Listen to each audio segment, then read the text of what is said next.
Salam rekan PI GCI yang hebat. Tidak terasa, pembacaan Alkitab kita selama 1 tahun sudah sampai di 2 Tawarikh, pasal yang ke-10 sampai pasal yang ke-12. Saya akan memfokuskan dalam 2 Tawarikh, pasal yang ke-10 ayat yang ke-8. Tetapi ia mengabaikan nasihat yang diberikan para tua-tua itu, lalu ia meminta nasihat kepada orang-orang muda yang sebaya dengan dia yang mendampinginya. Hari ini secara khusus, saya akan bicara tentang nasihat yang buruk. Nasihat menjadi sesuatu yang lumrah dalam kehidupan kita. Apalagi kalau itu berhubungan dengan orang-orang yang memiliki sebuah pergumulan yang sangat berat.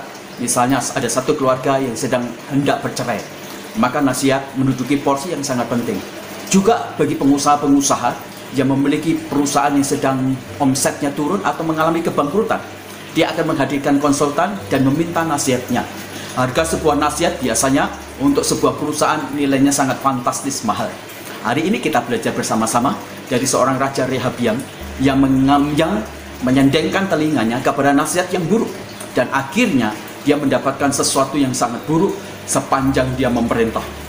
Mari kita belajar bersama-sama. Apa yang terjadi ketika seseorang itu menyendengkan telinganya kepada nasihat yang buruk? Yang pertama, ketika seseorang itu menyendengkan telinganya kepada nasihat yang buruk, maka dia menuai sebuah kehancuran. Daud membangun kerajaan Israel itu dalam kurun waktu yang sangat panjang. Dan di sana membutuhkan banyak pengorbanan yang luar biasa. Ada begitu banyak teman-teman Daud yang mati. Dan kemudian diteruskan oleh Salomo. Pada waktu Salomo memerintah, dia takut akan Tuhan. Maka pemerintahannya, kerajaannya tetap jaya. Sampai pada akhirnya, ketika Salomo mulai berpaling dari Tuhan, kerajaannya mulai berkurang kejayaannya. Dan kemudian diteruskan dan diturunkan kepada anaknya Rehabiam. Apa yang terjadi? Ketika datang musuh dari Salomo, yaitu orang tuanya, meminta sesuatu pengambilan keputusan, Yerobeam berkata, berikanlah keringanan bebanku dari orang tuamu, supaya aku kemudian menjadi pengikut atau pendukung engkau. Kemudian Rehabiam meminta nasihat kepada para tua-tua, dan para tua-tua memberikan nasihat yang baik. Tetapi nasihat para tua-tua tidak didengar, dan Rehabiam meminta satu nasihat kepada anak muda. Nah, inti dari nasihatnya berkata demikian, jari kelingkingku jauh lebih besar dari jempol orang tuaku. Artinya Rehabiam berkata, aku akan memberikan sebuah beban dan tanggungan dan hukuman yang jauh lebih besar. Nah, mulai dari itulah kemudian Yerobeam bersama dengan 10 suku Israel, mereka memecahkan diri, memisahkan diri dari kerajaan Israel.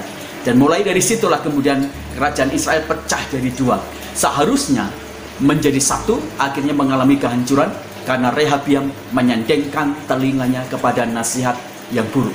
Ingat, nasihat yang buruk akan menghasilkan sebuah kehancuran dalam kehidupan kita. Yang kedua, apa yang terjadi ketika kita menyendengkan telinga kita pada nasihat yang buruk? Yang kedua, kita akan menikmati konflik yang berkepanjangan dan makin kuat intensitas dan kualitasnya. Seharusnya ketika Rehabiam dia mendengarkan nasihat dari tua-tua dan meringankan beban dari Yerobeam, maka masalah yang terjadi antara Yerobeam dengan orang tuanya akan menjadi lebih terurai, menjadi lebih ringan bebannya. Tetapi setelah dia memberikan satu jawaban yang sangat salah dari nasihat anak muda, maka kita bisa melihat masalah menjadi makin luas, masalahnya makin menjadi besar dan tidak terurai. Mulai konflik muncul jauh lebih besar. Hari itu diawali sebuah pengambilan keputusan yang buruk dari nasihat yang buruk, maka lahirlah konflik yang berkepanjangan. Akhirnya muncul sebuah aliansi baru lagi, kerajaan utara yang berseberangan dengan Raja Rehabiam. Jadi pengambilan keputusan oleh karena nasihat yang buruk akan melahirkan sebuah konflik, masalah yang makin besar. Dan yang ketiga, ketika kita menyendengkan telinga kepada nasihat yang buruk, kita kehilangan pendukung-pendukung yang loyal yang mungkin akan membawa tingkat kejayaan. Seandainya kata Rehabiam menyendengkan telinganya kepada nasihat para tua-tua yang baik dan bukan kepada nasihat yang buruk, maka dia akan mendapatkan pendukung atau pengikut yang jauh lebih banyak juga. 10 suku Israel tidak akan pecah atau berlari atau kehilangan 10 suku Israel dan dukungan dari orang-orang hebat itu. Tetapi karena nasihat yang buruk, akhirnya dia kehilangan pendukung, dia kehilangan pengikut. Gereja juga demikian. Kadang-kala ada orang-orang yang baik dalam hidup kita semuanya, mungkin mereka memiliki konflik kecil dalam hidup kita. Dan pada waktu kita menyendengkan telinga kepada nasihat yang buruk, kita mengambil keputusan yang buruk, akhirnya kita kehilangan pendukung-pendukung yang setia, punya loyalitas dan punya kapasitas dan punya kemampuan yang hebat. Akhirnya kita kehilangan orang-orang yang baik yang mendukung kita semuanya. Dan yang terakhir, ketika seseorang menyendengkan telinganya kepada nasihat yang buruk, maka orang itu bukan hanya kehilangan pendukung, tetapi orang itu menjadi satu penyebab menjauhkan diri dari Tuhan. Waktu Rehabiam memutuskan untuk memberikan satu jawaban dari nasihat yang buruk, mulai hari itulah kemudian pecah sebuah persekutuan kerajaan Israel menjadi dua.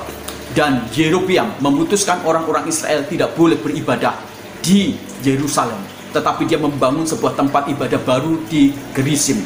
Jadi nasihat yang buruk menyebabkan orang-orang Israel Utara tidak menyembah lagi kepada Tuhan, tetapi mereka membangun sebuah pusat penyembahan yang baru yang bukan kepada Tuhan. Dan bukan di Yerusalem, tapi di tempat yang namanya Gunung Gerizim. Maka belajarlah untuk kita menyendengkan telinga kepada nasihat yang baik dan bukan yang buruk. Implikasinya yang praktis adalah sendengkan telingamu kepada nasihat yang baik dan jadilah penasihat yang baik. Tuhan memberkati. Salam hebat bagi para PIKICA.